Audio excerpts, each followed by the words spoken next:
Introduction. Mom, have you seen my needle? I dropped it right now and I don't seem to find it. I need to finish my craft work. Yes, dear, I'll help you find it. Let's get a magnet and look for the needle. What is a magnet, Mom? How will that help me find my needle?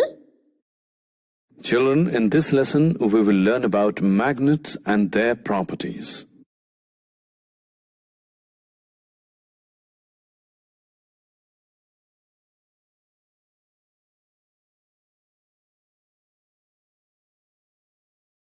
Objectives.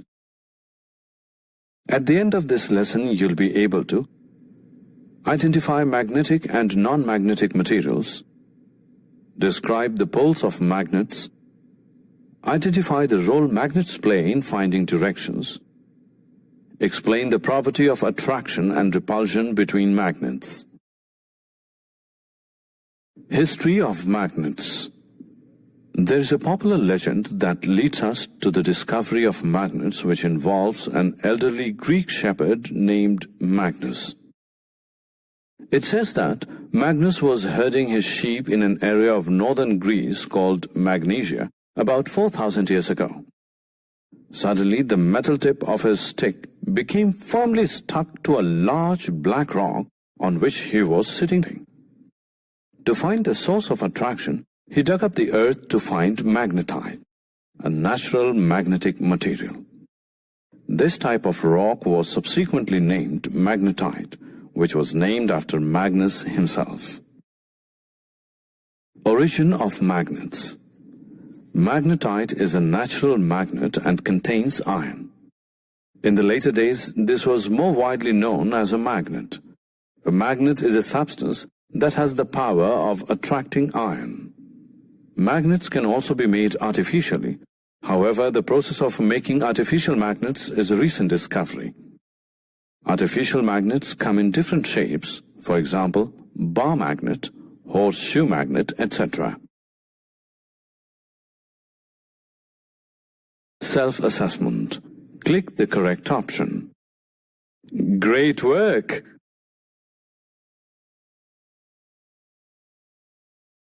Great work! Types of materials.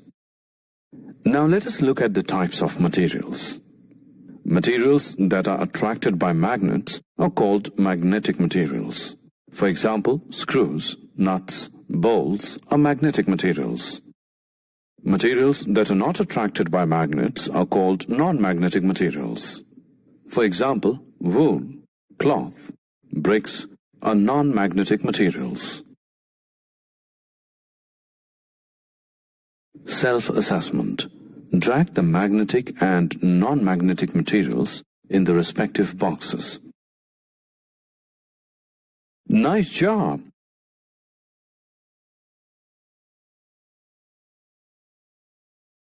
Nice job! Nice job! Nice job! Nice job! Nice job! Poles of a magnet. When you move a magnet over magnetic substances, you will see that these substances get attracted to particular parts of the magnet only. These are generally the two ends of the magnet. These ends are called poles of the magnet. Finding the right directions. Once you know about the poles of a magnet, you should also be able to mark the location of the poles. Let us now look at why poles are important to be marked in a magnet. We all know that to find directions we use a compass. This compass has a needle that keeps moving in all directions, but when steadied, always points to the south. This helps us in finding directions accurately. This is why we need to mark the poles of a magnet. Self-assessment. Read the questions carefully and answer whether true or false. Well done! Try again. Well done. Making your own magnet. Let us look at the steps to create your very own magnet. Let's take a paper clip. Use a thick and strong magnet. Move the clip over the magnet repeatedly in the same direction. Perform this step 50 to 100 times. The movement needs to be quick. Now to check whether the magnet is ready, bring a nail close to the clip. If the clip does not attract the nail, then continue the same process for some more time.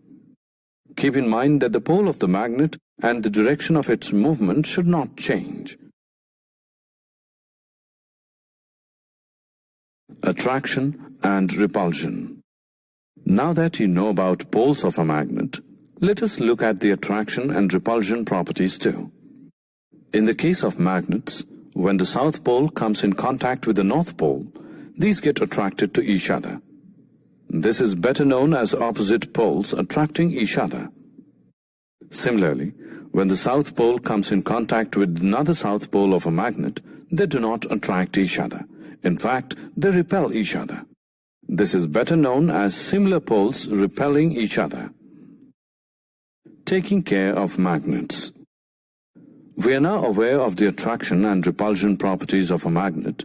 To keep magnets safe and in working conditions, follow these guidelines. Do not heat, hammer, or drop magnets from a height. They will lose their property if done so. Keep bar magnets in pairs with their opposite poles on the same side. Use wood to separate them. Keep a piece of iron across the poles of a horseshoe magnet. Magnets should be away from computers, mobiles, television sets, music systems, and compact discs. Self-assessment. Fill in the blank with the correct option. Great work!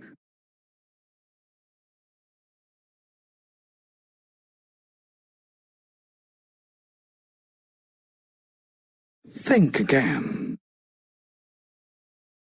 Think again. Great work! Summary. Let us summarize what we have learned. A magnet attracts magnetic materials. The ends of a magnet is known as poles of magnets. A free magnet always points in north-south direction. Similar poles of the magnet repel each other, while different poles of the magnet attract each other.